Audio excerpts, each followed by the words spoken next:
अस्सलाम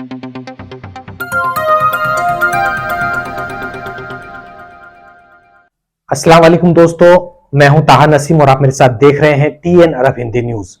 मैं आप लोगों के लिए लेके आया हूं सऊदी अरब से जुड़ी कुछ खास और जरूरी खबरें हमारे सभी गैर मुल्की भाइयों के लिए। आज हमारे पास में सऊदी पब्लिक प्रोसिक्यूशन की तरफ से एक अहम जानकारी आई है।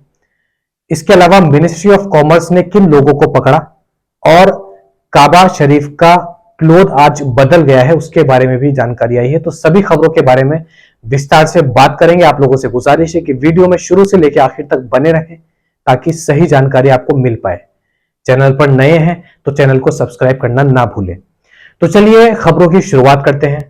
तो पहली जानकारी हमारे पास में आ रही है अल हरमैन की तरफ से। अल हरम मस्जिद में काबा का जो क्लोथ था वो कल चेंज कर दिया गया है। मैंने आपको जानकारी दी थी कि पहले जो ये कपड़ा चेंज होता था काबा का, वो होता था हज के दौरान, यानी कि जो हज के दौरान लोग अराफत मैदान में जाते थे तब इसको बदला जाता था। लेकिन पिछले साल से नया कानून लाया गया हरमैन एडमिनिस्ट्रेशन टीम की तरफ से, जिन्होंने हर साल इस्लामिक न्यू ईयर यानी कि पहले मुहर्रम को इसको बदलने का फैसला लिया। तो कल जो है यानी कि मंगलवार और बुधवार की रात को इसको चेंज किया गया, जिसका पूरा एक खूबसूरत वीडियो हमारे पास में आया है और कुछ खूबसूरत तस्वीर भी वहां से आई है। तो पहले ये खूबसूरत वीडियो आप लोग देखिए जिसमें किस तरीके से पूरा कपड़ा चेंज किया गया वो दिखाया जा रहा है। मजीद इसके बारे में बात करेंगे।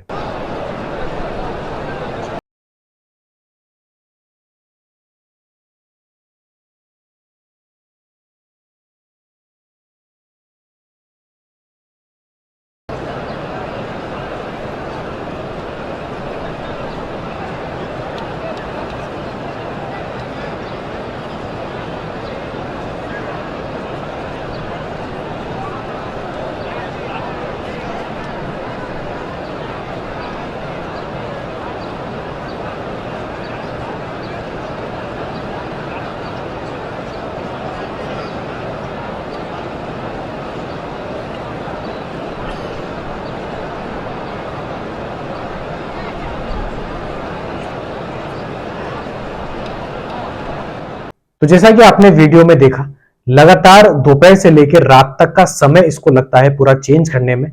और जो इसका कपड़ा था उसको किस्वा कॉम्प्लेक्स से लाया गया। इसके चलते भारी सिक्योरिटी में इसके अंदर जो भी चीजें इस्तेमाल हुई उनको भी काबा शरीफ तक पहुंचाया गया, मक्का तक पहुंचाया गया। बताया जा रहा है कि 25 मिलियन रियाल से ज्यादा का खर्चा इस नए पर्दे को बनाने में आया है। 100 से ज्यादा स्किल्ड वर्कर जो कि इसके पर्दे तैयार करते हैं, सिलते हैं, उनको काम पर लगाया गया।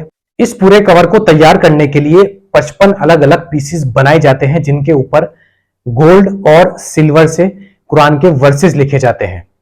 एक पीस को बनाने के अंदर 60 से 120 दिन का टाइम लगता है, जिसको जो है लगभग 100 से ज्यादा वर्कर, स्किल्ड वर्कर उसको बुनते हैं, सिलते हैं। बताया जा रहा है कि 100 किलो से ज्यादा सोना और 120 किलो से ज्यादा चांदी इस पूरे कवर को बनाने के लिए लगा है। मस्जिद अल हरम के आउटर गेट से यानी कि बाहर के गेट से मताफ तक लाने के लिए भी इसके लिए एक स्पेशल रूट तैयार किया गया था, जहां पर कड़ी सिक्योरिटी की निगरानी में इस कपड़े को, इस कवर को लाया गया। और उसके बाद जो है इसका मंगलवार और बुधवार की रात में इसको कंप्लीटली अब चेंज कर दिया गया है। और नए कपड़े की तस्वीरें आप देख रहे हैं स्क्रीन पर, कितना खूबसूरत ये देखने में लग रहा है।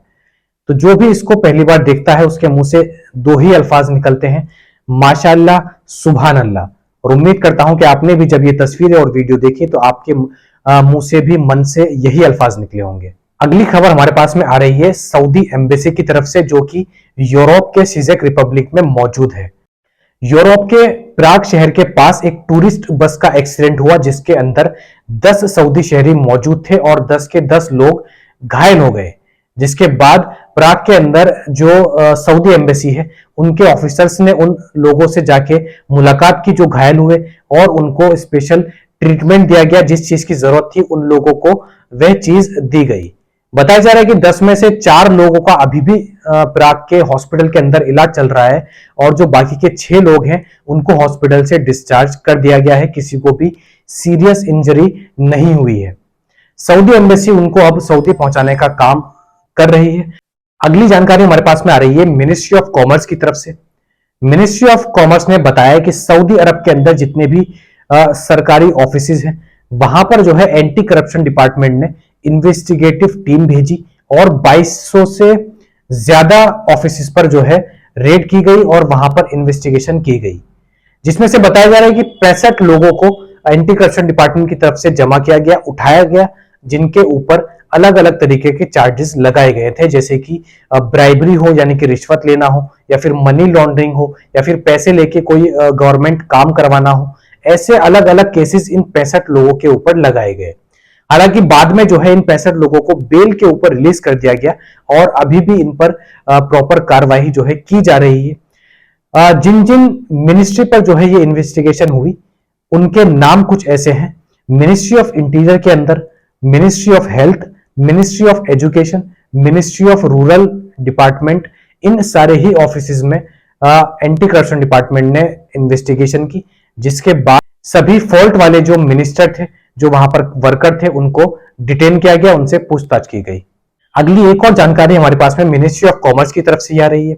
बताया जा रहा है कि दम्माम पोर्ट पे दूसरे मुल्कों से जो एक्सटेंशन बोर्ड होते हैं इलेक्ट्रिसिटी वाले, उनको काफी ज्यादा मात्रा में लाया जा रहा था, सऊदी इंपोर्ट किया जा रहा था, जिसके बाद सऊदी अरब के अंदर कुछ ऐसे रूल हैं, यानी कि यहां पर आप कोई भी नया प्रोडक्ट लॉन्च करते हैं या फिर बाहर देश से कोई भी नया प्रोडक्ट आता है, सर्विस आती है, तो उसकी यहां पर छानबीन की जाती है और जो यहाँ के पैरामीटर्स होते हैं, यानी कि जो सिक्योरिटी होती है, वह सारी चीजों की छानबीन करती है और जो यहाँ के रूल्स होते हैं उनके हिसाब से उनको चेक किया जाता है। तो बताया जा रहा है कि 11,000 से ज्यादा एक्सटेंशन बोर्ड्स को तबाह किया गया, नष्ट किया गया, जो कि यहाँ के पैरामीटर से मैच नहीं करते थे। यानी कि सऊदी अरब के अंदर जो क्वालिटी होनी चाहिए और जिस तरीके के एक्सटेंशन बोर्ड यहां पर बेचे जाते हैं मार्केट में, उस लेवल के ये बोर्ड नहीं थे। दम्माम पोर्ट से ये सऊदी अरब के अंदर लाए जाते थे अलग अलग मुल्कों से, और सऊदी अरब के अंदर इलीगल तरीकों से यहां पर बेचे जाते थे। तो ऐसे 11,000 एक्सटेंशन बोर्ड को सऊदी अरब के अंदर नष्ट किया गया और मजीद छानबीन जो है इसके मुताबिक की जा रही है। अगली खबर हमारे पास में आ रही है सऊदी पब्लिक प्रोसिक्यूशन की तरफ से, जिन्होंने अपने एक नियम के बारे में बात करते हुए बताया है कि सऊदी अरब के अंदर कोई भी शख्स अगर फाइनेंशियल फ्रॉड करता है, यानी कि पैसों के मामले में धोखाधड़ी करता है, वो चाहे ऑनलाइन फ्रॉड हो या फिर ऑफलाइन फ्रॉड हो, ऐसा जुर्म करने के बाद अगर वह शख्स अपने आप से पब्लिक प्रोसिक्यूशन के पास चला जाता है और अपना जुर्म कबूल कर लेता है, तो ऐसे शख्स को पब्लिक प्रोसिक्यूशन की तरफ से माफ कर दिया जाता है। यानी कि उसके ऊपर जो पेनल्टीज लगाई जाती हैं वो कितने साल की जेल होती है या कितने रियाल का उसको भुगतान देना होता है, तो कोर्ट की तरफ से उसमें या तो कमी कर दी जाती है या फिर उसको पूरी तरीके से माफ कर दिया जाता है, अगर बदले में किसी शख्स को जानी नुकसान ना हुआ हो। तो ऐसा अगर कोई क्राइम सऊदी अरब के अंदर करता है, मान लीजिए आपने किसी के साथ पैसों की धोखाधड़ी की, वो चाहे थोड़े पैसे हों या ज्यादा पैसे हों, तो आप खुद जाके पुलिस में अपना जुर्म कबूल कर लें, तो इस कंडीशन में आपकी जो सजा है वो या तो माफ हो जाती है या कम हो जाती है। लेकिन अगर आप ऐसा नहीं करते और आपके खिलाफ कंप्लेन हो जाती है जिसके बाद आप पकड़े जाते हैं, तो फिर उसकी सजा आपको मालूम है सऊदी अरब के अंदर कितने सालों की जेल होती है और कितना लंबा चौड़ा जो है फाइन आपके ऊपर लगाया जाता है। तो ये थी आज की कुछ खास और जरूरी खबरें सऊदी अरब से जुड़ी हुई। ऐसी ही खबरें मैं आप लोगों तक डेली लेकर आता हूं। इसके अलावा कोई भी नया कानून आता है सऊदी के अंदर वर्करों को लेके, उसकी अपडेट भी मैं आप लोगों तक देता हूं।